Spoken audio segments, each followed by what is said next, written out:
Ya, kita bertemu kembali dalam mata kuliah Matematika Ekonomi.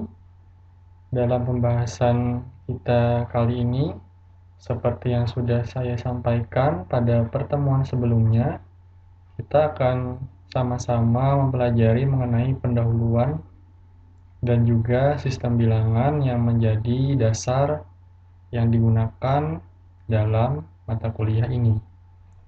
Ya, saya berharap semoga teman-teman di sini dapat menyimak pembahasan ini secara lengkap ya, dan juga mendengarkan dari awal hingga akhir sehingga pemahaman terhadap materi ini bisa tercapai dengan optimal. Ya, barangkali di tengah kondisi seperti ini saya juga selalu berharap dan berdoa agar kita semua selalu diberikan kesehatan. Oke, baik, langsung saja kita memasuki ke materi mengenai pendahuluan. Jadi, matematika ekonomi ini sebetulnya tidak bisa kita sebut sebagai ilmu yang berdiri sendiri, atau dengan kata lain, bukanlah cabang yang benar-benar terpisah dari ilmu ekonomi, layaknya atau serupa mata kuliah keuangan negara yang misalnya terpisah dengan ilmu ekonomi ataupun perdagangan internasional. Matematika ekonomi ini merupakan konsep matematis yang coba dibawa untuk menyelesaikan kasus ataupun permasalahan ataupun terapan ya di bidang ekonomi. Berangkat dari hal tersebut, matematika ekonomi seringkali digunakan untuk mempraktikkan secara detail teori-teori yang ada di dalam ekonomi mikro, ekonomi makro, manajemen, baik itu di dalamnya manajemen sumber daya manusia, bagaimana cara suatu perusahaan atau unit usaha untuk bisa mengoptimalkan sumber daya yang ada, ya. Kemudian manajemen risiko, akuntansi, dan sebagainya. Jadi dari tiga aspek ini sebetulnya bisa kita garis bawahi, ya. Matematika ekonomi ini sebetulnya penting karena menjadi landasan bagi ilmu ekonomi untuk bisa menjawab beragam permasalahan yang ada di dalam ilmu ekonomi. Dari penjelasan sebelumnya, matematika ekonomi sebagai suatu mata kuliah memiliki karakteristik tertentu. Bahasa yang digunakan yang pertama sederhana, kemudian yang kedua, ilmu ini didasari dari yang namanya dalil matematika. Kemudian yang ketiga, dibatasi oleh adanya asumsi-asumsi maupun kriteria-kriteria tertentu. Dan yang keempat, ini terdiri atas beragam variabel.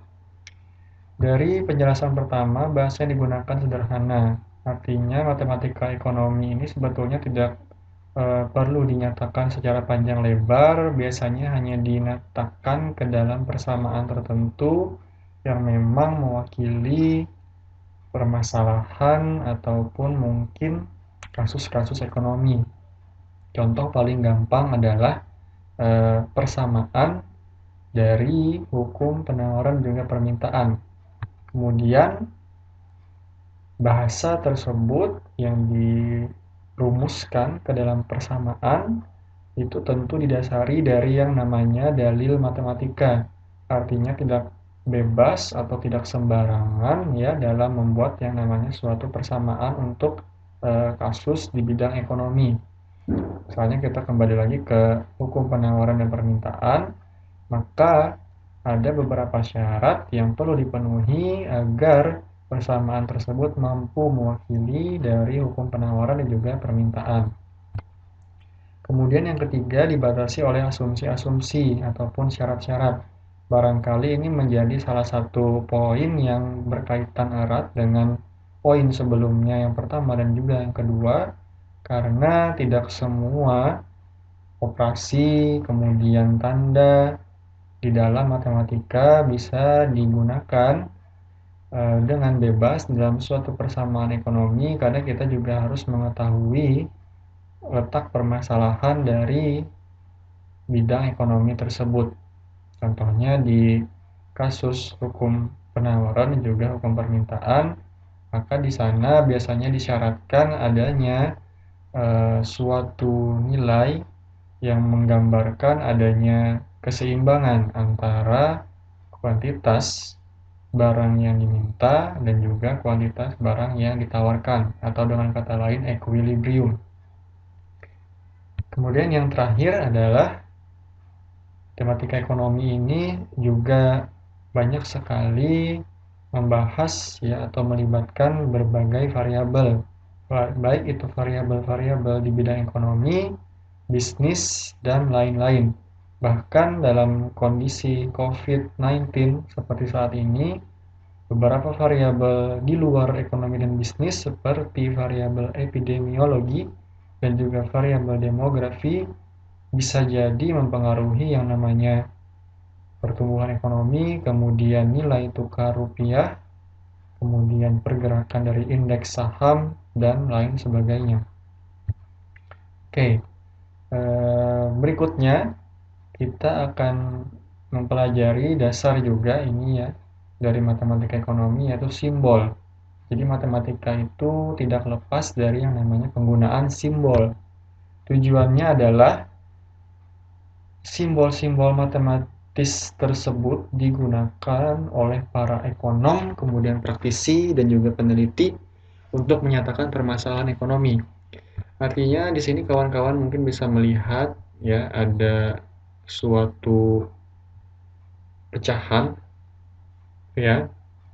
Jadi ini sebetulnya bisa digunakan untuk menyatakan permasalahan ekonomi sepanjang memang bisa ya menggambarkan keadaan di atau mewakili keadaan di lapangannya.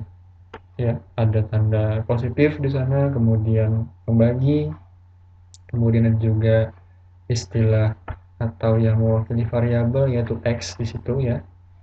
Kemudian tujuan yang berikutnya, permasalahan ekonomi itu juga seringkali dinyatakan ke dalam dalil-dalil matematika untuk membantu yang namanya penyelesaian. Baik, melanjutkan kembali pembahasan. Jadi permasalahan ekonomi juga bisa dinyatakan ke dalam dalil-dalil matematika untuk membantu penyelesaian. Jadi di sini ada contoh dari fungsi untuk fungsi pendapatan nasional, yaitu fungsi dari income. Jadi di sini bisa kawan-kawan lihat bahwa namanya pendapatan nasional itu dipengaruhi salah satunya ya atau salah duanya dari komponen consumption, konsumsi, dan juga investment, investasi. Ya, jadi di sini konsumsi dipengaruhi oleh yang namanya pendapatan juga, ya, kemudian investment atau investasi juga dipengaruhi investasi yang tidak atau sudah dikenai pajak. Oke, berikutnya terapan dari matematika ekonomi. Di sini ada contoh ya. Contoh dari suatu kurva yang menunjukkan bahwa jika harga barang atau price meningkat, maka jumlah barang yang diminta, quantity of demand, akan menurun. Jadi sebetulnya kurva di sebelah ini menunjukkan penerapan dari hukum permintaan. Namun kalau bisa kawan-kawan amati di sana, ada sedikit keunikan di mana grafik ini sebetulnya membingungkan. Mengapa membingungkan?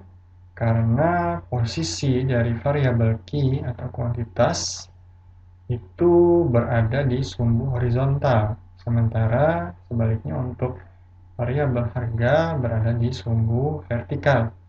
Namun hal ini tidaklah membingungkan bagi para ekonom karena memang konsep yang digunakan adalah seperti itu. Berbeda kalau misalnya dalam ilmu matematika dan juga statistika, maka posisinya justru dibalik. Kurva atau sumbu untuk kuantitas itu berada di sumbu vertikal, sementara untuk jumlah barang itu berada di sumbu horizontal. Namun bagi para ekonom, variabel jumlah barang dalam analisis penawaran dan juga permintaan umumnya diletakkan di sumbu mendatar, ya, sumbu mendatar ini atau horizontal. Sementara variabel harga diletakkan pada sumbu yang vertikal atau sumbu yang tegak. Oke, kita lanjutkan ke sistem bilangan. Sistem bilangan seperti yang sudah digambarkan dalam grafik ini terdiri dari dua sebetulnya, bilangan nyata atau real, dan harusnya di sebelah ini ada bilangan khayal atau imajiner. Bilangan nyata atau real terdiri dari dua, meliputi dua bilangan, yaitu bilangan rasional dan bilangan irasional. Bilangan rasional meliputi lagi dua bilangan, yaitu bilangan bulat dan bilangan pecahan. Bilangan bulat dapat terdiri dari bilangan bulat negatif seperti minus 3, minus 7, minus 5, minus 20, 0, bilangan positif 1, 2, 3, dan seterusnya. Sementara bilangan pecahan seperti 3/4 atau 0,75, kemudian 2/3, dan seterusnya. Oke, kita lanjutkan ke definisi dari setiap bilangan. Jadi bilangan nyata atau bilangan real adalah bilangan yang bisa dituliskan dalam bentuk desimal, ya, dan memiliki nilai tertentu atau tidak khayal. Misal 5/3, pi 3,14 kalau misalnya didekati, 0,564 dan seterusnya. Ini adalah contoh dari bilangan real atau bilangan nyata. Kemudian ada juga bilangan rasional, adalah bilangan yang dapat dinyatakan dalam bentuk pecahan A per B, di mana A dan B merupakan bilangan bulat, namun B tidak boleh bernilai 0. Bilangan rasional selalu dapat dinyatakan dalam bentuk desimal yang angka di belakang komanya itu selalu berulang atau memiliki pola yang teratur. Jadi contohnya seperti ini. Bilangan 5,00 atau 5 ya, itu bisa dibuat ke dalam yang namanya pecahan. 5/1. Kemudian contoh lain 0,3333 bisa kita dekatkan menjadi dalam bentuk pecahan 1/3 dan seterusnya. Mungkin kawan-kawan di sini masih bingung kenapa bentuk pecahan A per B ini maksudnya A per B ini apa? Jadi dalam matematika itu memang lazim sekali menggunakan yang namanya huruf, terutama huruf kecil, untuk mewakili yang namanya bilangan. Jadi dalam hal ini A dan B itu sebetulnya mewakili yang namanya bilangan bulat. Ya, tetapi bilangan B tidak boleh bernilai 0. Jadi jangan bingung kalau bisa ada huruf A dan B di sini. Karena huruf A dan B ini sebetulnya sifatnya mewakili bilangan-bilangan yang bisa dinyatakan ke dalam pecahan atau dijadikan contoh dalam hal ini. Jadi bilangan irasional adalah bilangan yang tidak dapat dinyatakan dalam bentuk pecahan A per B. Hal ini disebabkan bilangan tersebut tidak memiliki angka di belakang koma yang berakhiran dengan 0 seperti contohnya 5,00 ini tadi, dan juga tidak memiliki perulangan yang teratur. Contohnya seperti 0,33 ini ya, ini kan teratur. Ya, polanya sama. Sementara kalau untuk bilangan irasional adalah kebalikan dari bilangan rasional. Oke, contoh misalnya akar 2. Akar 2 ini sebetulnya 1,4142, 13564, dan seterusnya. Jika kita melihat pola angka di belakang koma tidak teratur, berarti akar 2 ini termasuk ke dalam yang namanya bilangan irasional. Begitu juga untuk kasus akar 3, kemudian akar 5, dan seterusnya. Sementara notasi-notasi atau simbol huruf Yunani yang cukup sering juga digunakan dalam matematika, terutama pi, 3,14, 15, 9, 2, 6, 5, 3, 6, dan seterusnya, ini juga termasuk ke dalam yang namanya contoh bilangan irasional. Ya, jadi jangan bingung mengapa dua bilangan ini termasuk ke dalam bilangan irasional karena bilangan desimal di belakang komanya itu tidak menunjukkan yang namanya pola atau keteraturan seperti yang ditunjukkan oleh bilangan rasional di atas ini. Oke, itu tadi adalah penjelasan untuk bilangan real, rasional, dan irasional. Bagaimana untuk bilangan asli? Jadi seperti yang bisa kalian lihat di layar, bilangan asli adalah semua bilangan bulat positif, tetapi tidak termasuk 0 di dalamnya. Misal himpunan bilangan asli kita lambangkan dengan notasi A, maka hasilnya adalah seperti ini. A adalah himpunan bilangan asli dengan anggota 1, 2, 3, 4, 5, dan seterusnya. Kemudian bilangan cacah ialah semua bilangan bulat positif dan termasuk 0 di dalamnya. Jika himpunan bilangan cacah dilambangkan dengan notasi C, maka C merupakan himpunan yang beranggotakan 0, 1, 2, 3, dan seterusnya. Kemudian ada juga bilangan prima. Bilangan prima ini merupakan bilangan asli yang besarnya tidak sama dengan 1 dan hanya habis dibagi oleh dirinya sendiri. Jadi ini adalah contoh dari bagaimana untuk menuliskan himpunan bilangan prima.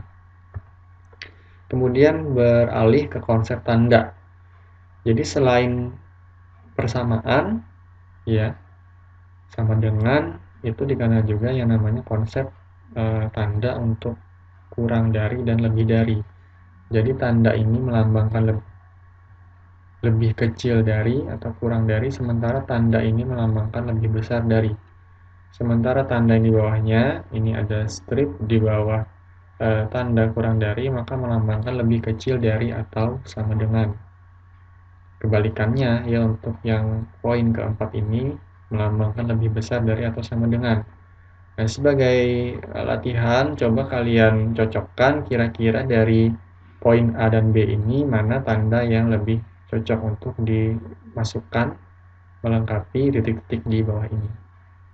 Oke, baik, kita lanjutkan ke operasi matematika, terutama yang sederhana yaitu penjumlahan.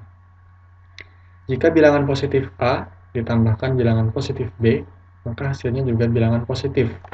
Sebagai contoh, A adalah 5 dan B adalah 3, maka A ditambah B dalam hal ini 5 ditambah 3 sama dengan 8. Gampang sekali, bukan? Kemudian jika bilangan positif A ditambahkan bilangan negatif B, di mana nilai mutlak dari B lebih kecil dari nilai mutlak dari A, maka hasilnya juga bilangan negatif. Mengapa bisa demikian? Coba kita sajikan dalam bentuk ilustrasi. Jika A adalah 5 dan B adalah minus 3, artinya kalau A ini dimutlakkan akan menghasilkan 5, sementara B ini jika nilainya dimutlakkan akan menjadi nilai ini 3, ya, maka A ditambahkan dengan B berarti 5 ditambahkan dengan minus 3, atau dengan kata lain 5 dikurangi 3, maka hasilnya adalah sama dengan 2. Terbukti hasilnya adalah bilangan positif. Namun jika nilai mutlak dari B lebih besar dari atau sama dengan nilai mutlak dari A, maka hasilnya adalah bilangan negatif atau 0. Sebagai contoh, A adalah 5 tetap dengan contoh yang ada di sini. Tapi B-nya ini adalah minus 7, artinya berbeda dengan yang ini. Maka A ditambah B akan menghasilkan 5 ditambah minus 7 sama dengan 5 dikurangi 7, sama dengan minus 2. Terbukti hasilnya adalah bilangan negatif. Oke, jadi untuk penjumlahan. Bagaimana kalau untuk kasus pengurangan? Sebetulnya konsepnya sama. Artinya di sini jika bilangan positif A dikurangi bilangan positif B, di mana B nilainya lebih kecil dari A, maka hasilnya bilangan positif. Sebagai contoh misalnya, A nilainya 5, sementara B adalah 3, maka otomatis 5 dikurangi 3 sama dengan 2. Saya kira ini sederhana sekali contohnya. Bagaimana kalau contoh yang ini? Jika bilangan positif A dikurangi bilangan positif B, di mana nilai B ini lebih besar dari atau sama dengan A, maka hasilnya adalah bilangan negatif atau 0. Misal A adalah 5, ya, sementara B ini lebih besar daripada A yaitu 7, maka A dikurangi B yaitu 5 dikurangi 7 sama dengan minus 2. Artinya terbukti bahwa bilangan adalah negatif. Kemudian jika bilangan negatif A dikurangi bilangan positif B, maka hasilnya juga bilangan negatif. Misal A adalah minus 5 dan B adalah 3, maka A dikurangi B yaitu minus 5 dikurangi 3 akan menghasilkan minus 8. Kemudian kita lanjutkan ke perkalian. Mudah-mudahan kawan-kawan di sini masih menyimak dengan detail dari pembahasan yang ada di sini. Jika bilangan positif A dikalikan bilangan positif B, maka hasilnya juga bilangan positif. Ya, sebagai contoh, A adalah 5, B adalah 3, maka A dikalikan B yaitu 5 dikali 3 sama dengan 15. Terbukti bilangan positif.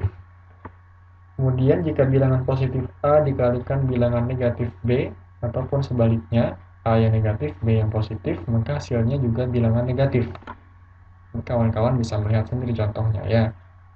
Kemudian yang berikutnya, jika bilangan negatif A dikalikan bilangan negatif B, maka hasilnya justru bilangan positif. Artinya jika A ini adalah minus 5, B adalah minus 3, maka A dikalikan B dalam hal ini minus 5 dikali minus 3, maka hasilnya adalah sama dengan 15. Kemudian pembagian.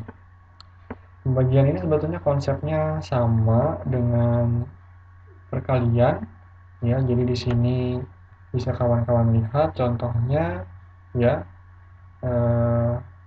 Misalnya jika bilangan negatif A dibagi bilangan negatif B, maka hasilnya juga bilangan positif.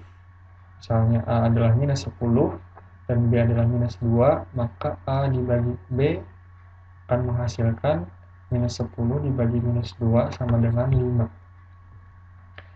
Kemudian yang tidak kalah penting adalah operasi pada pecahan. Karena ini seringkali mungkin membingungkan, maka dari itu perlu untuk review ulang. Pecahan desimal ditunjukkan adanya tanda koma setelah bilangan utama. Ada beberapa bilangan juga yang mengikuti setelah tanda koma, bisa sebanyak 1, 2, 3, bahkan sampai tak berhingga. Contohnya seperti ini ya, 0,7, 0,75, dan 0,759. Kemudian ada juga persen dan juga per mil. Persen itu adalah per 100, sementara per mil adalah per 1000. Ini adalah contoh dari tanda persen. 20% berarti sama halnya dengan 20 dibagi 100, 0,2. Sementara 20 per mil artinya 20 dibagi 1000, sama dengan 0,02. Artinya jangan sampai keliru ya dalam melihat tanda yang ini. Jangan sampai kalian juga tidak mengetahui tanda dari yang namanya per mil. Kemudian masuk ke bagian penjumlahan dan pengurangan pecahan. Penjumlahan dan pengurangan dalam pecahan tidak bisa kita lakukan antara pembilang dan juga penyebut. Artinya kalau dua buah pecahan itu dijumlah, belum tentu bisa kita lakukan langsung. Ya. Artinya jika penyebut pada dua buah pecahan atau lebih belum sama, maka perlu disamakan terlebih dahulu.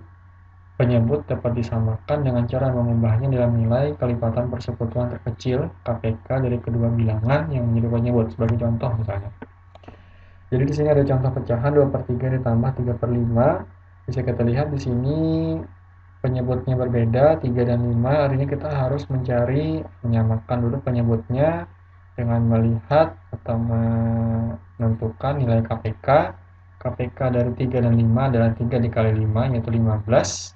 Ya, 3 dikali 5, 15, maka di sini 15 dibagi 3, 5 dikali 2, hasilnya adalah 10. Kemudian 15 dibagi 5, 3 dikalikan 3, 9, hasilnya adalah 9 di sini. Tinggal kita tambahkan saja pembilangnya, akan menghasilkan 19/15. Atau jika disederhanakan dalam bentuk pecahan campuran sama dengan 1/4/15. Kemudian contoh lain untuk pengurangan juga bisa kawan-kawan lihat di sini ya. Hanya mengubah tandanya saja, berarti 10 dikurangi 9 dibagi 15 sama dengan 1/15. Jadi intinya adalah jika penyebut ini tidak sama, maka tidak boleh langsung kita kurangi. Harus dicari dulu nilai KPK-nya. Kemudian perkalian.